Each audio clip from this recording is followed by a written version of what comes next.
இலங்கை வரலாறு பாகம் 1. வணக்கம். கண்ணீர் துளி வடிவில் இந்திய பெருங்கடலில் அமைந்திருக்கும் ஒரு தீவு.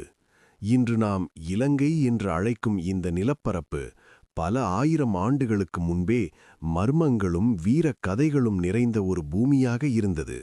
இலங்கை வரலாற்றின் முதல் தொகுப்பிற்கு உங்களை வரவேற்கிறோம். விஜயன் என்ற இளவரசன் இங்கு வருவதற்கு முன்பு இந்த பூமி யாருடையது? வரலாறு சொல்லாத பல உண்மைகள் மண்ணுக்குள் புதைந்து கிடக்கின்றன. மகாவம்சம் போன்ற நூல்கள் இங்கு இயக்கர் மற்றும் நாகர் என்ற இரு பெரும் இனத்தவர் வாழ்ந்ததாக குறிப்பிடுகின்றன. இவர்கள் இயற்கையோடு இணைந்த அறிவியலையும் வலிமையையும் கொண்டிருந்தார்கள். இன்றும் இலங்கையின் காடுகளில் வாழும் வேடுவ மக்கள் அந்த ஆதி குடிமக்களின் எச்சங்கள் என்று நம்பப்படுகிறது. காலம் கிமு 543. வட இந்தியாவின் கலிங்க தேசத்திலிருந்து துரத்தப்பட்ட இளவரசன் விஜயன் தனது 700 தோழர்களுடன் நடுக்கடலில் தத்தளித்துக் கொண்டிருந்தான். அவனது கப்பல்கள் வந்து சேர்ந்த இடம்தான் தம்மப்பண்ணி. கரையில் இறங்கிய விஜயன் அந்த மண்ணின் சிவந்த நிறத்தை பார்த்து வியந்து போனான். ஆனால் அந்த தீவு அவனுக்கு அவ்வளவு எளிதாக கிடைத்துவிடவில்லை. அங்கே அவன் ஒரு பெண்ணை சந்திக்கிறான்.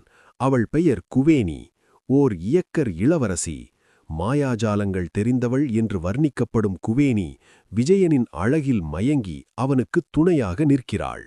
தன் சொந்த இனத்தையே காட்டிக் கொடுத்து விஜயன் இந்த தீவில் ஆட்சியை நிலைநாட்ட உதவுகிறாள்.